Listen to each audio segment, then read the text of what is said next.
We're going to take a look at a problem that was posed on a well-known YouTube site for mathematics and mathematical problems. And there are actually two problems. They're both related, and they're both gimmicky. Initially, the way the problem was stated, it wasn't clear as to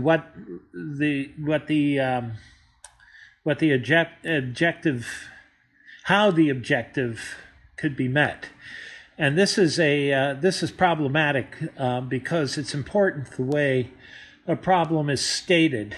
So this is the problem. The first one we got was this. You may have seen it yourself. You may know which problem I'm talking about.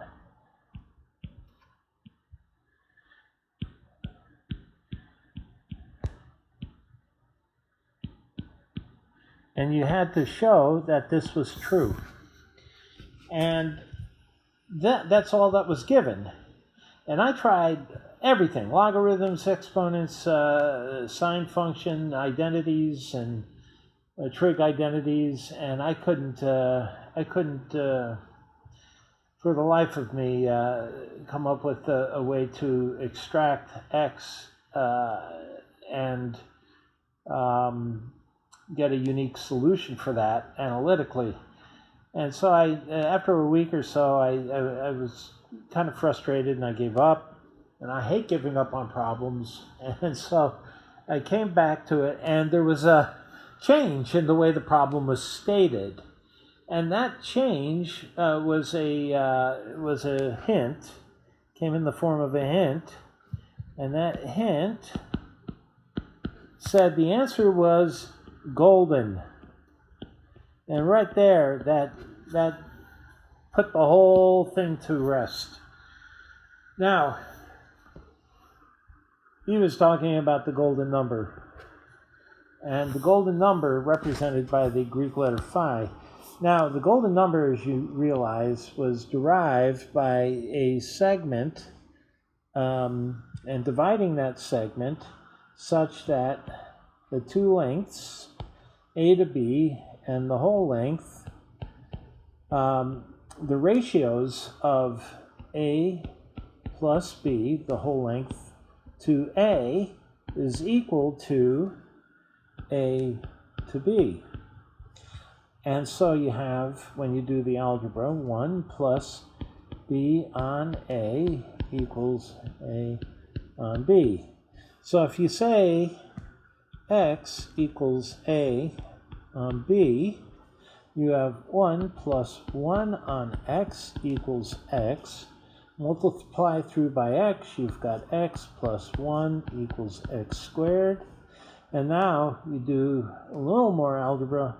You got a quadratic equation, a special quadratic equation, where the solution is equal to 1 plus or minus the square root of 5 over 2.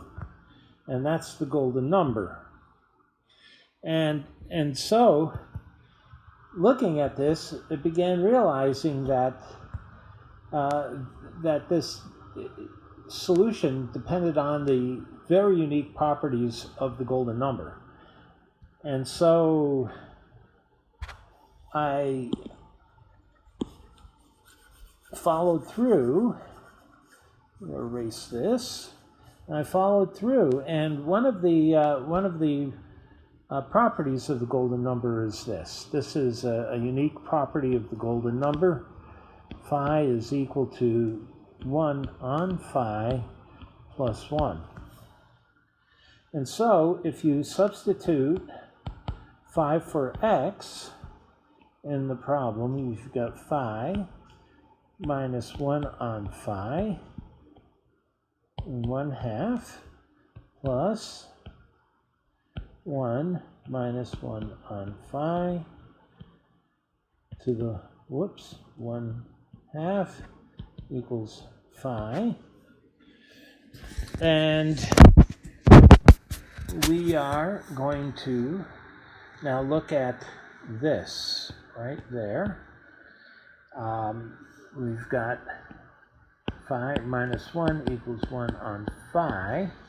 So when you plug that in to here, you got phi minus phi plus 1 raised to the half plus, now we'll do a little algebra, put everything over phi, so we got phi minus 1 over phi to the 1/2 equals phi. So these cancel. Square root of 1 is 1, and you've got 1 plus, now 1 over phi. Okay, so we have, we've got phi minus 1. Phi minus 1 is equal to 1 over phi, so we have 1 over phi times 1 over phi to the half equals phi, and so we have 1 plus 1 over phi squared. The 1/2 equals phi. This is 1 plus 1 over phi, and we know that from here that that's equal to phi, and so now we have the solution that when x equals phi, this relationship holds. So it's a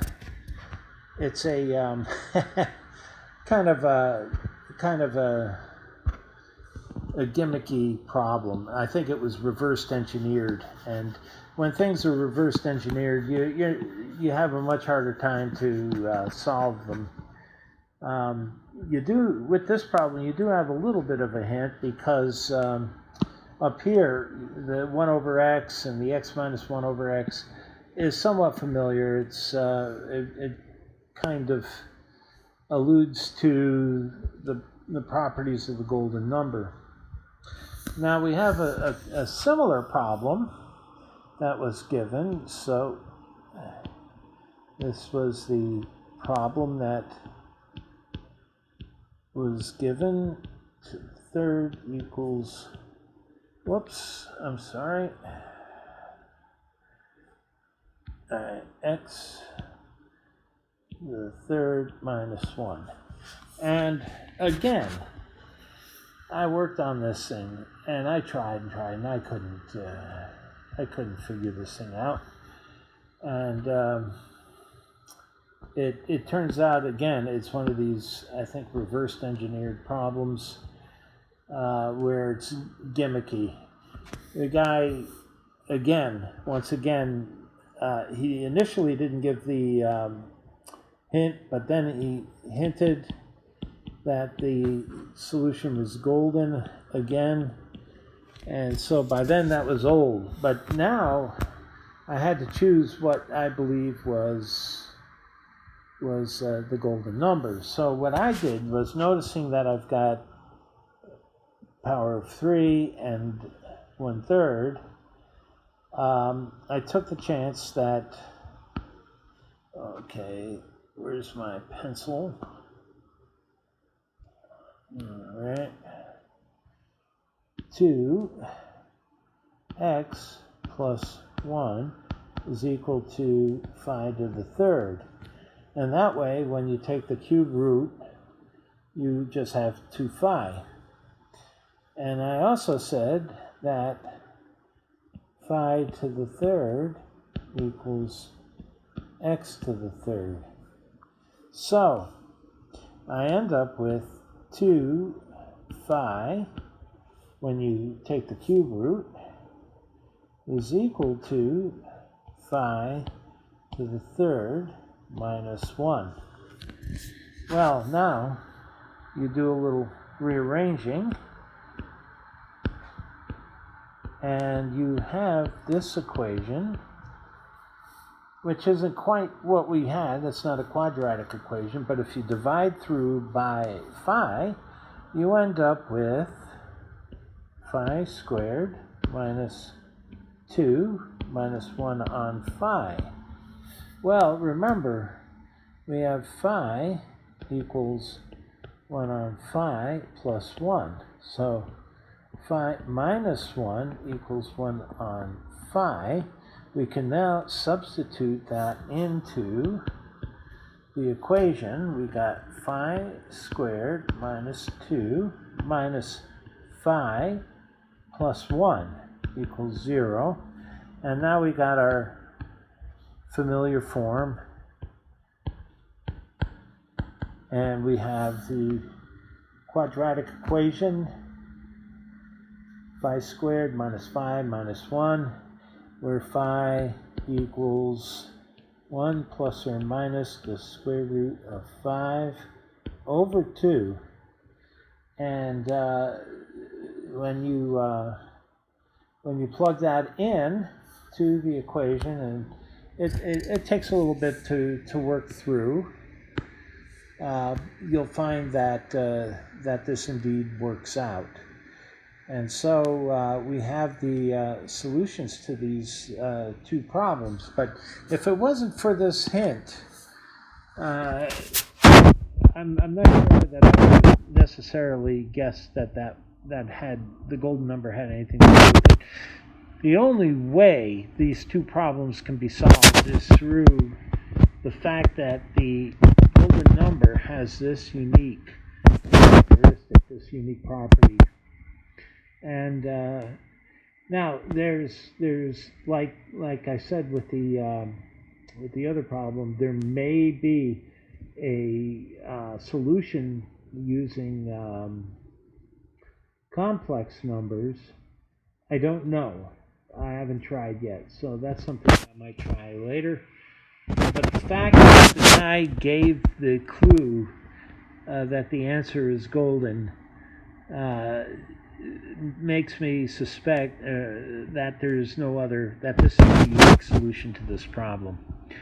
I did work out putting numbers into a spreadsheet, and there are times where these problems, especially with the square roots, are not valid, because you would need complex numbers or imaginary numbers to solve it. Outside of that, there was only one real solution, and that was the golden number. So when you see these types of problems, don't fret. It is gimmicky. Without that essential hint, you would never be able to solve the problem. But unless you struck it by accident. But this, in particular, jumping to this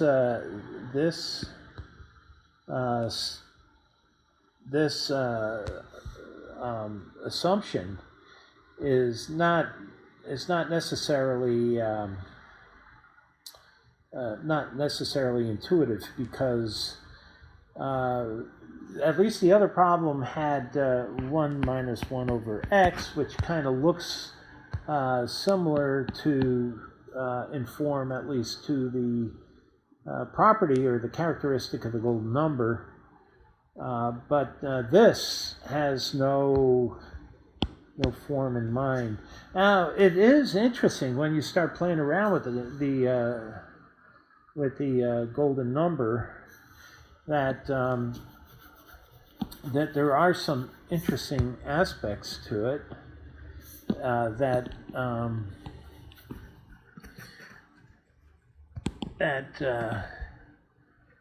you can always relate it to the, I mean, when you look at Fibonacci numbers, for example,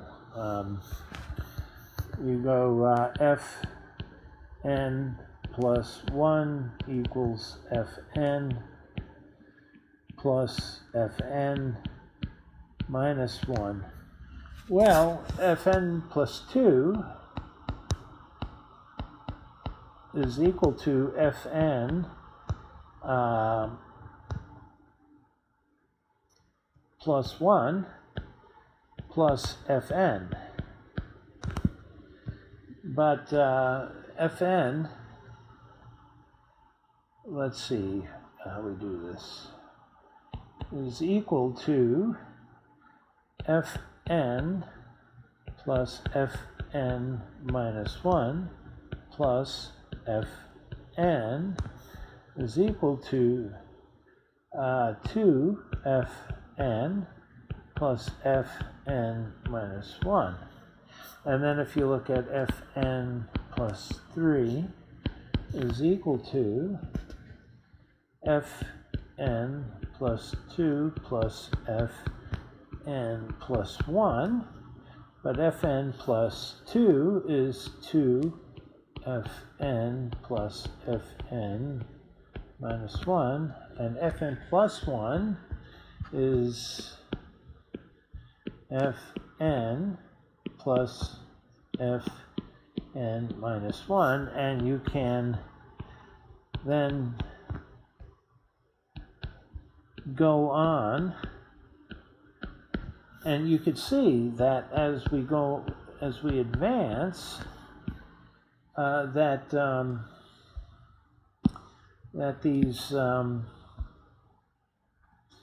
these numbers are increasing by Fibonacci numbers. So Fn plus 4 is equal to 5Fn plus 3Fn minus 1, Fn minus or plus 5 is equal to 6Fn plus, not 6, what am I doing? Come on. Let's go back. Is equal to 8Fn plus 5Fn minus 1, and so on. It goes, the coefficients become the Fibonacci sequence. So it's really interesting how you can see these relationships. You can always go back and relate it to the original relationship in some way. And you know what's interesting is when you do this, I don't know, maybe I did this before in one of my earlier videos. I'm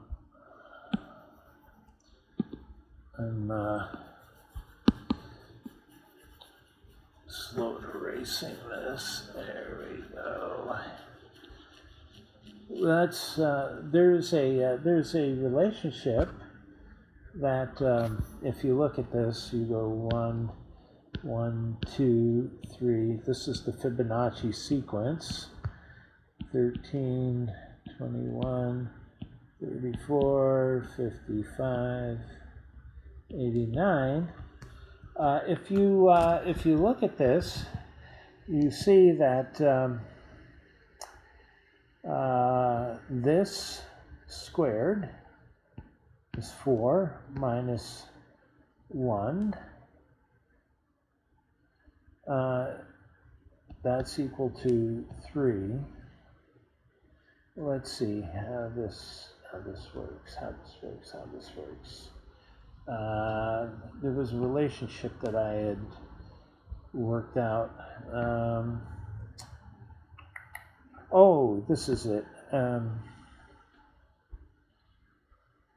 Fn plus 2 Fn minus Fn plus 1 squared equals -1 to the n plus 1. All right, so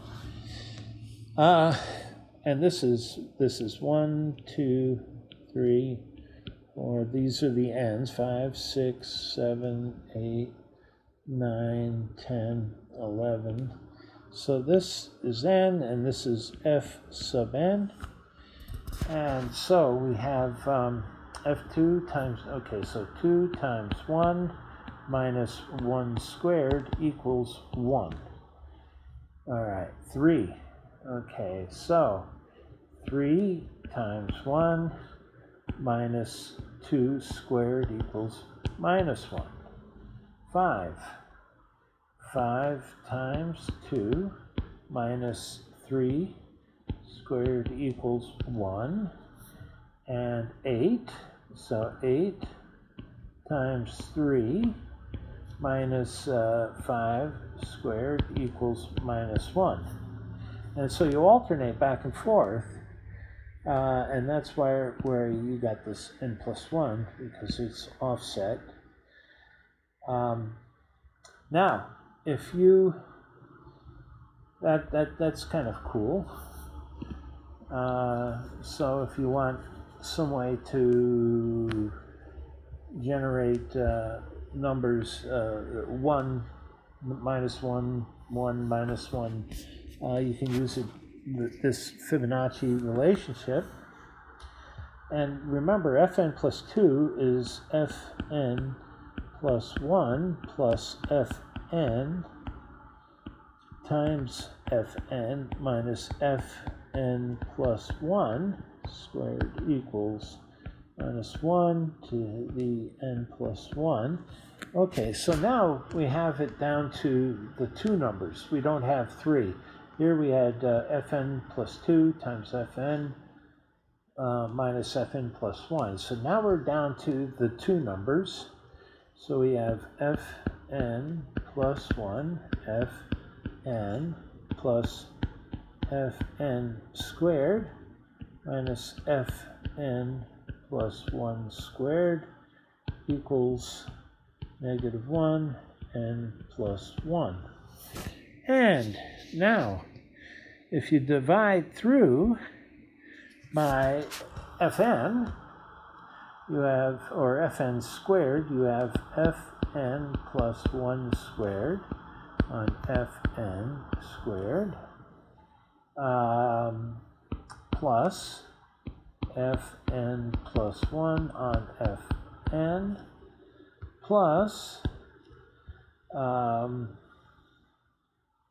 now that's going to be 1, and if you bring the minus 1, minus 1 to the n plus 1 equals 0, you've got a quadratic equation that you can solve for the ratio fn plus 1 to fn. So fn plus 1 to fn is equal to minus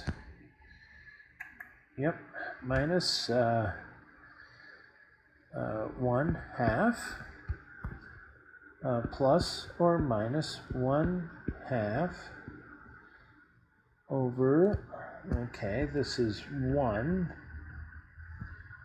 minus 4 times, hi, he hadn't come yet, 1 minus 1 plus 1.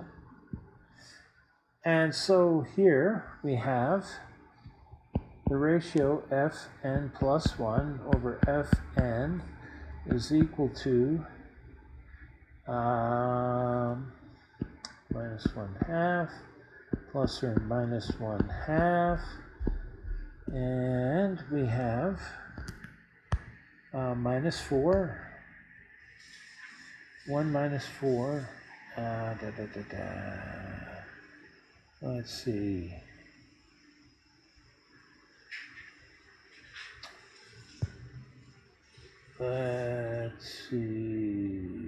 I think, okay, oh, I made a mistake, I'm sorry, I was being careless.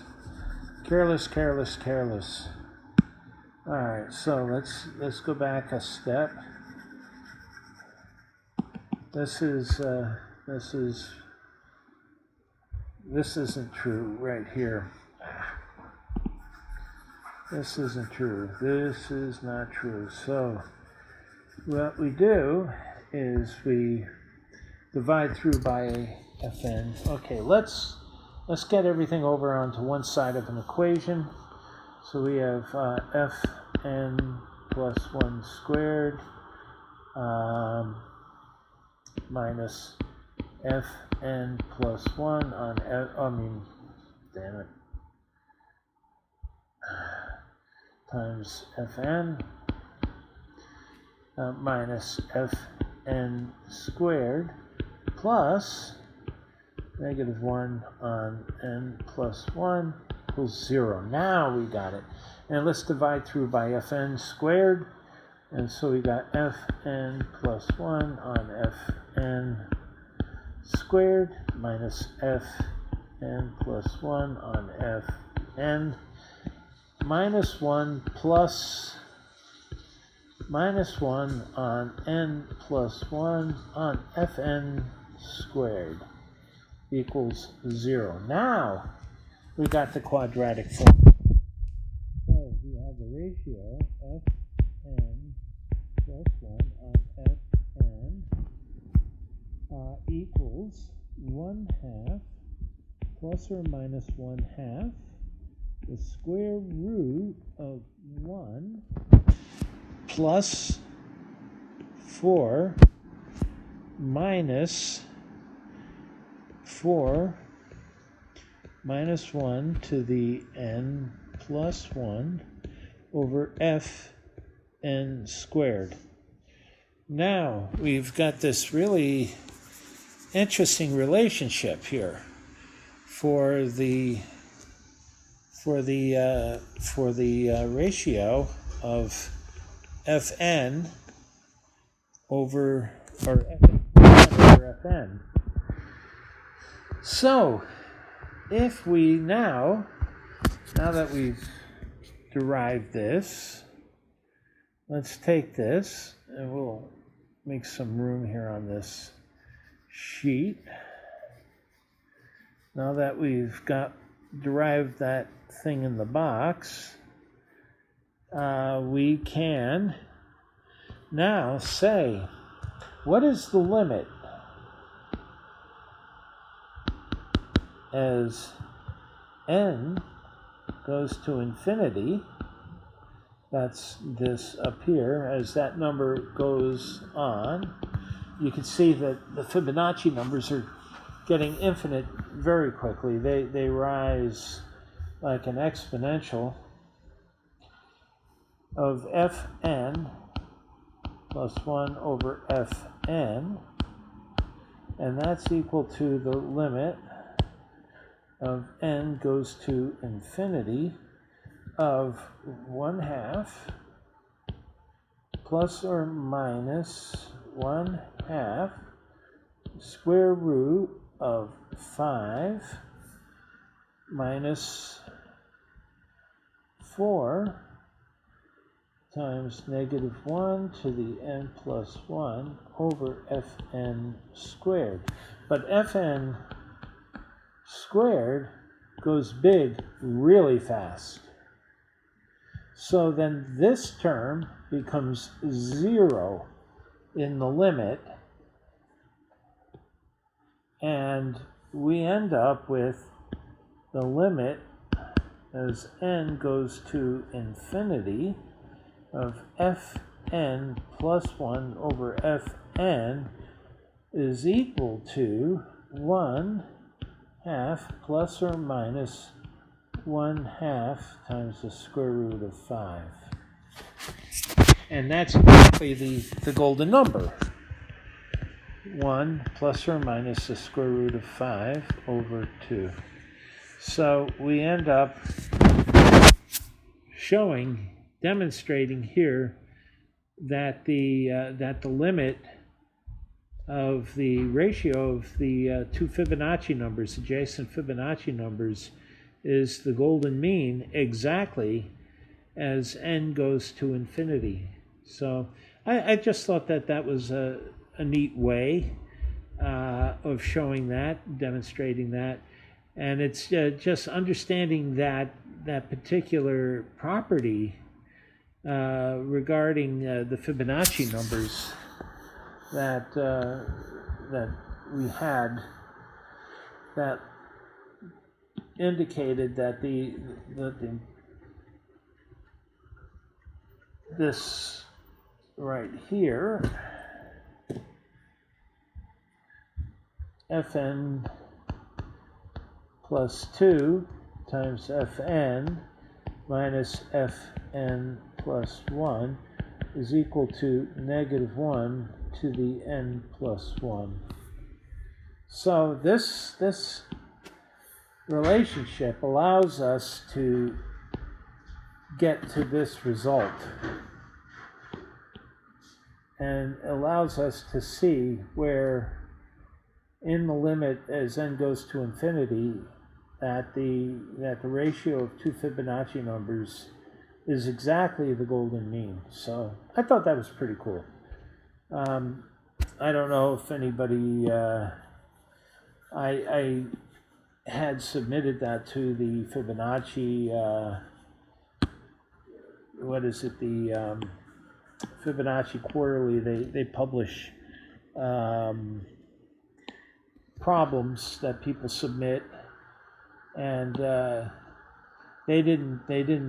I guess they had encountered this one. They only publish original problems. I've had 3 problems published. I'm not a mathematician, but I am an engineer and a believe it or not, my undergraduate degree is in physics and applied physics in microelectronics. So there was a lot of mathematics. I did minor in mathematics in college, and I had some interesting graduate college courses, including statistics, graduate level statistics, and also partial differential equations, and some others classes. So that was pretty cool stuff. Although I have to admit, the partial differentials I didn't get as well as I had hoped. But well, I got time to learn yet. I'm not done, even though college was, I graduated back in 1987, and I was 32 at the time I graduated. Yes, I went to college late. So anyway, I hope you found this interesting, and if you ever run into those 2 problems, don't be frustrated, because it's they're gimmicks. That's a gimmicky problem. So this is Mathman wishing you all well.